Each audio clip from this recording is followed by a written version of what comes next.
بسم اللہ الرحمن الرحیم۔ احباب گرامی، خلیفہ ہارون رشید نے اپنے پاؤں سے فاسد خون نکلوانے کے لیے حجامہ کروایا۔ خون نکلوانے کے بعد نیا وضو کیے بغیر ہی خلیفہ ہارون نے نماز کی امامت کے لیے تیاری کی اور مسلح پر کھڑے ہو گئے۔ امام ابو حنیفہ کے شاگرد اور قاضی القضاء چیف جسٹس امام ابو یوسف اس مجلس میں خلیفہ کے ہمراہ تھے، جنہوں نے دیکھا تھا کہ انہوں نے حجامہ کروایا ہے، خون نکلا ہے۔ انہوں نے بھی خلیفہ کی امامت میں نماز پڑھی۔ حالانکہ حنفی فقہ کے مطابق خون بہنے کی صورت میں وضو ٹوٹ جاتا ہے، جبکہ خلیفہ ہارون امام مالک کا معتقد تھا، جن کے نزدیک خون بہنے سے وضو نہیں ٹوٹتا ہے۔ یہاں مسئلہ افضل اور غیر افضل اور اولا اور غیر اولا کا نہیں، بلکہ اس سے بھی بڑا ہے، یعنی جائز اور ناجائز کا۔ ایک کے نزدیک خون بہنے کی صورت میں وضو ٹوٹ جاتا ہے، ظاہر ہے جب وضو ہی نہ رہا تو نماز کیسی؟ لیکن دوسرے کے نزدیک وضو نہیں ٹوٹتا، اور دونوں کے موقف کے حق میں بظاہر احادیث بھی موجود ہیں۔ اب امام ابو یوسف کے نزدیک تو اس صورت میں وضو نہیں رہتا، لیکن چونکہ امامت کروانے والے کے نزدیک اس کا وضو قائم ہے، تو امام ابو یوسف نے اس کے لیے اس کے وضو کو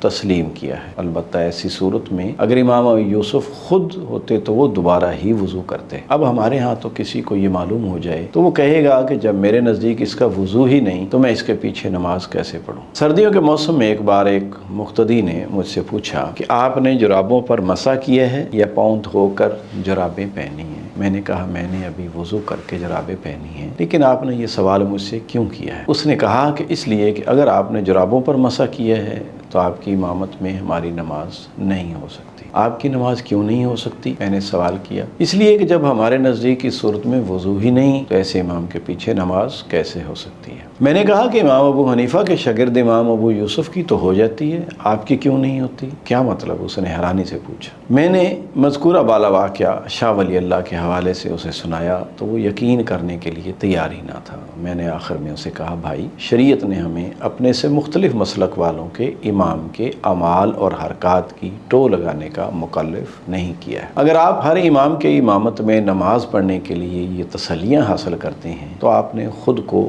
مشقت میں ڈالا، اس کی ذمہ داری شریعت پر نہیں ہے۔ مولانا داؤد غزنوی اہل حدیث مسلک کے شیوخ میں سے تھے۔ مولانا احمد علی لاہوری حنفی تھے، انہوں نے اپنے مدرسہ شیراوالا گیٹ میں دعوت توام دی۔ مولانا داؤد غزنوی نے اپنے مدرسہ جو کہ موہنی روڈ پر واقع ہے، اپنے چند تلامذہ اور احباب کے ہمراہ دعوت میں شرکت کے لیے روانہ ہوتے ہوئے کہا کہ ہم ایک مدرسے میں مدعو ہیں اور ہمارے میزبان حنفی ہیں۔ تم جانتے ہو کہ وہ آمین اونچی آواز میں نہیں کہتے ہیں، وہاں جا کر تم نے بھی آمین اونچی آواز میں نہیں کہنی۔ مبادا کہ میزبان کے لیے کوئی مسئلہ کھڑا ہو، میزبان کے اس حق کی رعایت کرنا ضروری ہے کہ مہمان اس کے لیے کسی پریشانی کا سبب نہ بنے۔ جی ٹھیک ہے، دعوت پر جانے والوں نے اپنے شیخ کی بات پر اس بات میں سر ہلاتے ہوئے کہا۔ مدعو افراد خطبہ جمعہ کے دوران مسجدیں پہنچے، جماعت کھڑی ہوئی، امام نے سورہ فاتحہ کی تکمیل وَلَضَّالِّينَ کے الفاظ پر کی ہی تھی کہ مسجد آمین کی آواز سے گونج اٹھی۔ مولانا داؤد غزنوی کے لیے یہ بات بڑی حیرانی کی تھی کہ میرے سمجھانے کے باوجود میرے تلامذہ نے میری ہدایت پر عمل نہیں کیا۔ ممکن ہے وہ میری ہدایت بھول کر عادتاً کہہ بیٹھے ہوں، ان کے دل میں خیال آیا، لیکن دوسری رکعت میں پھر آمین زور سے بلند ہو گئی۔ نماز مکمل ہوئی،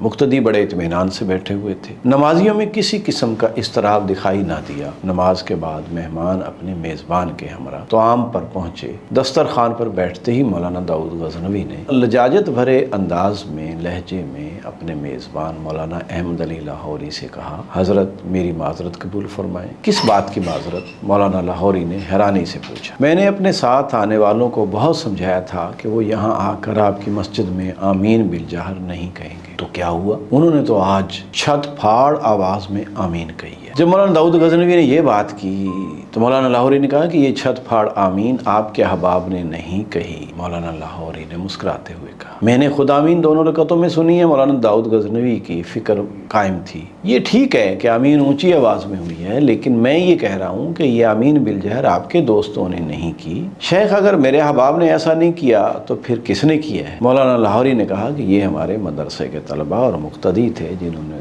جنہیں خود میں نے کہا تھا کہ ہمارے مہمان امین بالجہر کو پسند کرتے ہیں اور مہمان کی تالیف قلب کا لحاظ کرنا میزبان کے لیے فضیلت کا کام۔ اس روایت کے مضمون کی تائید ایک اور روایت سے بھی ہوتی ہے۔ گورنمنٹ چشتیہ ہائی اسکول سیکریٹریٹ لاہور کی جامع مسجد زینت کے خطیب اور اہل حدیث عالم مولانا نذیر احمد سبحانی کہتے ہیں کہ جب مولانا احمد علی لاہوری مولانا سید داؤد غزنوی کے ہاں آتے تھے تو ان کے ساتھ ان کے 4-5 خدام بھی ہوتے جنہیں مولانا لاہوری سمجھا کے لاتے تھے کہ ہم سید داؤد غزنوی کے ہاں جا رہے ہیں اور وہ لوگ آمین اونچی آواز سے کہتے ہیں، لہٰذا تم بھی اونچی آواز میں آمین کہنا۔ پھر جب سید غزنوی مولانا لاہوری سے ملنے جاتے تو سید صاحب بھی اپنے خدام کو یہ سمجھا کر لے جاتے کہ حضرت لاہوری نماز میں آمین آہستہ آواز میں کہتے ہیں تو تم بھی آہستہ آواز میں آمین کہنا۔ مولانا ابو الحسن ندوی لکھتے ہیں کہ مولانا احمد علی لاہوری نے ایک طویل عرصہ اندرون شیرہ والا گیٹ مسجد میں امامت و خطابت کے فرائض انجام دی۔ لاہور میں ان کے مداحوں کا وسیع حلقہ موجود، اس کے باوجود وہ ہمیشہ منٹو پارک موجودہ مینار پاکستان پارک میں اہل حدیث عالم مولانا داؤد غزنوی کی اقتداء میں عیدین کی نماز ادا کرتے رہے۔ اگر وہ چاہتے تو عیدین مسجد میں الگ بھی پڑھا سکتے تھے اور ایسی صورت میں مولانا غزنوی کی نسبت ان کے پیچھے نماز پڑھنے والوں کی تعداد بھی زیادہ ہوتی، مگر انہوں نے اتحاد امت کا مظاہرہ کرنے کو زیادہ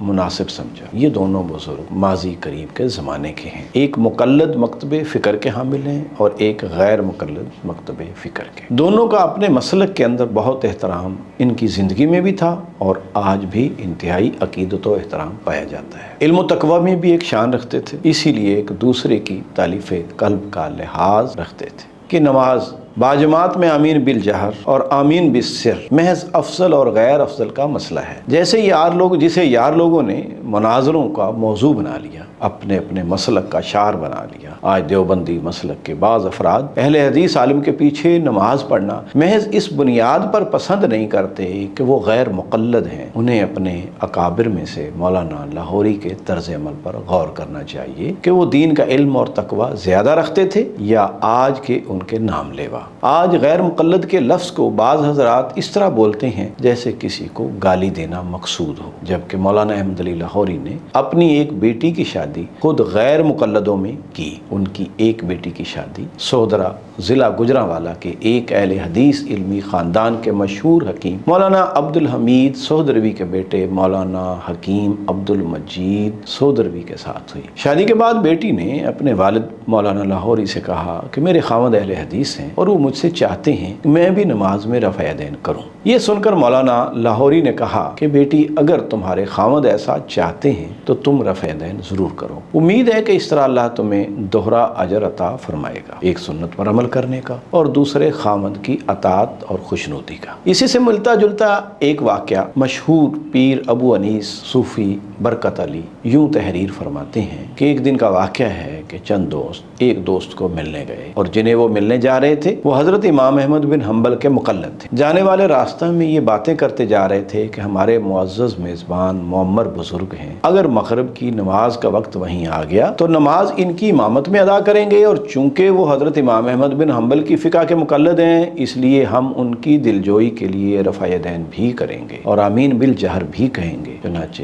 جب وہ وہاں پہنچے تو وہ چپکے سے اپنے ایک دوست کو اندر لے گئے، نہ معلوم انہیں کیا سمجھایا، غالباً یہی کہ یہ لوگ حنفی، قادری، صابری ہیں، آج تم نے رفع یدین نہیں کرنا اور نہ ہی آمین بالجہر کہنا ہے۔ جب نماز پڑھی تو معاملہ الٹ ہوا، یعنی جنہوں نے اونچی آمین کہنی تھی انہوں نے دل میں کہی اور جنہوں نے آہستہ کہنی تھی انہوں نے اونچی کہی، اور جماعتوں کے اس اتحاد سے اللہ سبحانہ کی رضا ایسی راضی ہوئی کہ بجھے ہوئے دل پھر سے تر و تازہ ہو گئے اور وہ ایک دوسرے کے اور بھی قریب ہو گئے۔ صوفی برکت علی صاحب کے مرید خاص اور مرکز دارالاحسان دالوال فیصل آباد کے خطیب جناب حفیظ الرحمن خان کے بقول یہ واقعہ خود صوفی برکت علی صاحب کا ہے، اور جس شخصیت کے پاس وہ گئے تھے وہ مامو کانجن ضلع فیصل آباد کے مشہور اہل حدیث عالم صوفی محمد عبداللہ تھے۔ صوفی برکت علی کثر نفسی کے باعث اپنے بہت سے واقعات کو اپنی طرف منسوب کیے بغیر